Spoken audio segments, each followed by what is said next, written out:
Basically, Andy took his go, missed the pins completely, and then yelled, "For sake," in the middle of the playground. And the teachers were like,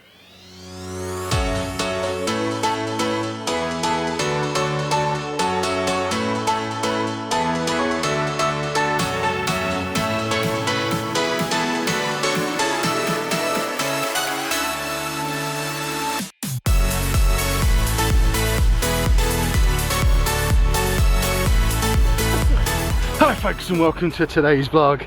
We're kicking things off today, pretty much how we left things off yesterday, with a sick child, a different sick child this time, who I am accompanying to the doctors because she's too lazy to walk here. I'm not too lazy, I'm ill, be nice to me. She wasn't nice to me when I was ill, I'm still ill. So I think she's probably got the same thing that I've got. She's been moaning about a cough and tight chest and struggling to breathe, exactly the same symptoms I've got, so presumably she's going to get the same prescription I got, which is antibiotics that won't really work and an inhaler. I could do with an inhaler. The inhaler probably was the best thing they gave me. Well, after half an hour in the changing room, after half an hour in the waiting room, Lucy's official diagnosis is there's nothing wrong with her. This is not an ill child, this is a faker. Stop faking that cough. Faker. They didn't actually say she was faking. They said if it's a chest infection, she's gone in a little bit early because she's not all clogged up and gummed up in her lungs yet. So general recommendation, same as my early on general recommendation, honey and lemon tea, keep hydrated, steam, that kind of thing. So we're at Tesco to stock up on honey and lemons. And I just made it back into the house just as Andy was getting home from school. We need some light in here. So dark in here when those are closed. But I have managed by about 20 seconds to finish my working week before Andy, I mean he's home, but he's not sat on his chair with his pyjamas on yet. So he's come in, headed upstairs, pyjamas on, and I've made it inside. I've just ran from the garage into here so that I don't know whether this is just general unfitness or my chest still being rough, but I'm out of breath from running 20 yards.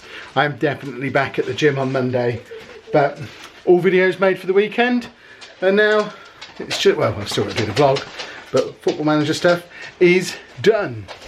And of course, Friday is cookery day, so it's still pastry term at Andy's school. We had the choice between sending him with pastry ingredients and cheese, or pastry ingredients and chocolate chips. We sent him in pastry ingredients and cheese, and theoretically in this bag we should now have some cheese straws.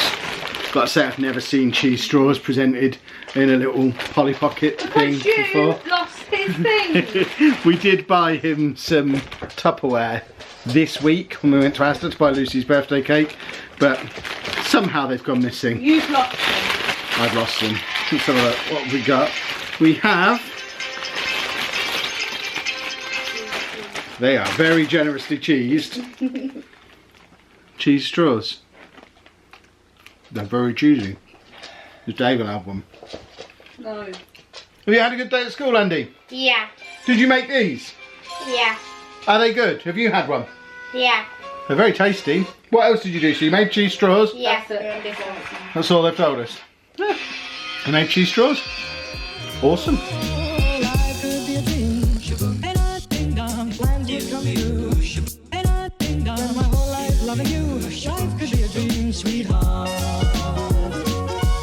Oh, it must be podcast night. Kev is sat out in the garage again while Anna is upstairs giving Andy his bath. And that's right, it is podcast night again. We're going to be recording the podcast very soon. It's luckily not anywhere near as cold out here as it has been recently. Let me just get a temperature off of my phone. It is 8 degrees. 8 degrees is a massive improvement on the -2 that it was in here earlier in the week. I've still got my little heater on down there, but you feel the difference when you walk in. The cold doesn't immediately hit you the way that it normally would. As I mentioned last week, I am going to do a little plug for the podcast every week when I come out here and do the get ready to record the podcast from now on. So if you haven't already tried our podcast, me and Anna host it along with Sheepdog and Pab, who you've seen in any of our Comic-Con convention videos, things like that. It's about gaming and geek culture nerdiness.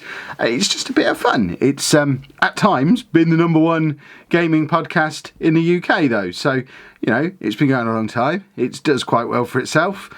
And it would be awesome to have you come along and give it a try. If you just search for MGP on iTunes or Stitcher or Spreaker or Spotify or any podcast player really, search for MGP or Mature Gamer Podcast. If you even search for lollujo, you'll probably find it that way. Give it a try. It's out on Saturday mornings, so by the time this video is out, that podcast will also have come out this morning. Now, there was one other thing I wanted to talk to you about while I was out here as well, and that is revisiting something that we did a video about a long time ago, over a year ago now. It's one of the most viewed videos on the channel. It's this video. The I had to take his iPad / YouTube restricted mode doesn't work / me avoiding Halloween. We're not going to get into the Halloween stuff. You'll have seen last Halloween we actually got quite into Halloween now. I'm a convert. I enjoyed Halloween. We'll do Halloween again this year.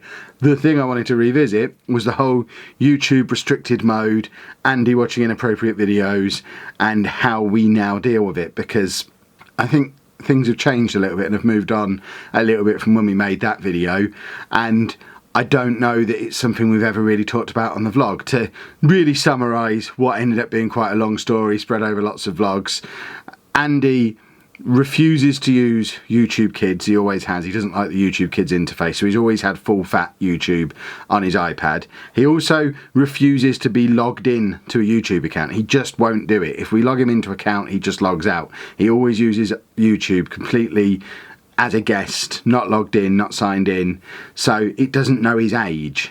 Now, what that should mean is that anything that would normally be age-restricted content shouldn't be available to him, because it should have to verify your age by you signing in before it shows you inappropriate content. But YouTube's definition of what inappropriate content is very different from what our parents' idea of what inappropriate content might be, and it's also completely different to the content that they demonetise for it not being advertiser friendly, and a different story completely. But we basically got ourselves into a situation where Andy was able to watch videos that were full of swearing, and we didn't feel comfortable with him watching videos that have swearing in, because he tends to repeat things that he sees in videos. You've heard him, especially when he does his own videos on his channel, he'll often follow scripts that he's heard in other videos that he's watched, and he likes to repeat back what he's seen in videos. He likes to act out videos, and we don't want him to get really into a video that includes swearing and then have him act out the swearing and start swearing. But the change that's happened over the last year, YouTube restricted mode still doesn't work. We still have probably 10-15 times a week we have to tell him to turn the video, to take the video or watch a different video. We don't have to have a fight about it anymore. If we ask him to change a video or put something else on, he just does it straight away. But what he's gradually started doing over the last couple of weeks, and it's another example of how his development is coming on leaps and bounds, is if he watches an inappropriate video in the living room, we'll tell him to change the video, he'll change it straight away, and then within the next 2 or 3 minutes, he'll take himself off up to his room. And there's been a couple of times where I've sort of gone up there, used the toilet or fetched something out of my bedroom just to get an idea of what he's up to, because if we go into his room, he'll just turn the iPad off completely. And what he's doing is he's going up to his room and he's watching the video that we told him not to watch, and it's all effing and jeffing and swearing and all sorts, but he's not repeating any of it. He's actually learned what the bad words are, so if he ever hears them on TV or hears someone say them in public, he'll yell language, because that's what we always yell whenever he has anything inappropriate come on his iPad. We just yell language, so he'll yell language back at us, even to the point where Anna stubbed her toe the other day and went, "Sugar lumps!" And Andy's, "Yeah, language," because he thinks she's going to swear when she does it. So he's learned what all the bad words are. He's even started using the bad words at school. One of the things that came up in his last review meeting with school is that they were doing, it was something in PE, that they were out on the playground, and I think they were doing bowling, so that they had little bowling pins set up and they were trying to bowl, and basically Andy took his go, missed the pins completely, and then yelled, "For sake," in the middle of the playground. And the teachers were like, "You can't say that, Andy." And obviously told him it was wrong, and he knew it was wrong. And it's obviously something that he's learned either from these videos or from the other kids in the playground, probably more likely the other kids in the playground. And the school explained it to us and said we were actually we were in two minds about it, because it was obviously really shocking to hear Andy say that in his little voice. Not something they'd ever heard him say before. They'd never heard him swear. We've never heard him swear, or hadn't heard him swear. We've heard him a couple of times in the last couple of months, but again, we tell him and he's immediately corrected.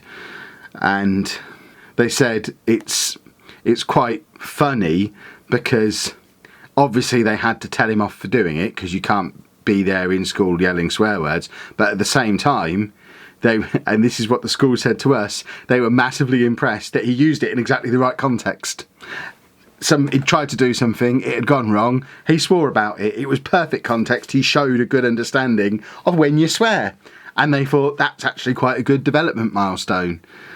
But that, combined with the fact that he's now outsmarting us by taking his iPad upstairs, and he's learnt what the bad words are, and he's self-policing those words, we're less fussy about him doing it now. I think there still has to be the parent-child respect boundaries thing there, where we don't watch stuff with swearing in when he's around.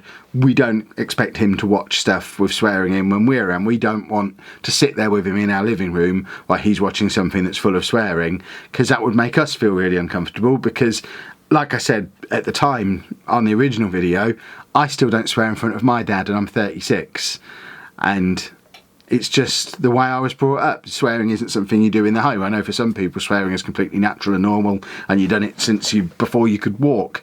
It's not how I was brought up. We don't swear.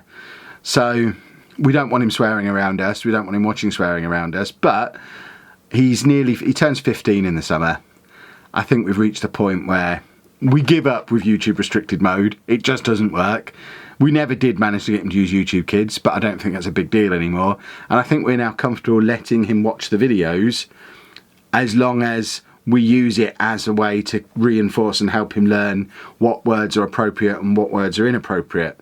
And I think it actually probably is better for him long term to know all the words, be exposed to the words, know how to use them in their right context, but also know when you shouldn't use them. And the odd time where he has done it, and it was when we were playing Mario Kart over Christmas, he swore at one point. It was a blue shell situation. If you ever played Mario Kart, it was either me or Anna, I don't remember which one it was way out in the lead, and got blue shelled and went, "Ah!" And Andy just, again, dropped an F-bomb.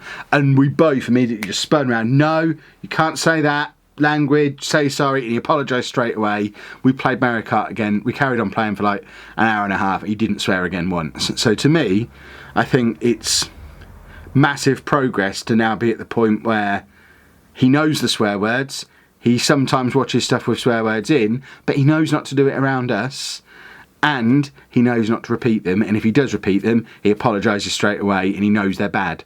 And I think that's massive progress. And it seems like such a weird thing to hear a parent talk about their kid saying, "I'm quite glad that he's learning about swearing." But it's just another development milestone that I wanted to tell you about, because, like I say, that original video from a year and a bit ago is one of the most viewed videos on the channel. It's had over 500,000 views, and I didn't want people to think that that's where we still were, because he's moved on massively from that, and I think that's brilliant.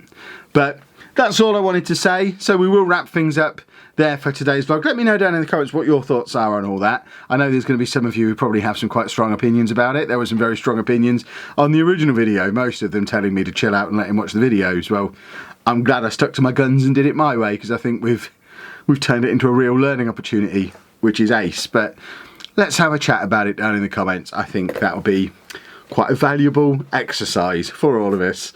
But we will wrap things up there, because I've got to record the podcast in less than an hour, so I want to get started on editing you so I can try and get the editing finished after the podcast is done tonight. So don't forget to check the podcast out as well. You can find that on iTunes and Spotify and lots of other places as well by searching for MGP. But We'll obviously be back with another vlog tomorrow, so if you have enjoyed this one, please make sure you leave a nice big thumbs up on there for us. Subscribe to the channel for more daily vlogs, and thank you very much for watching.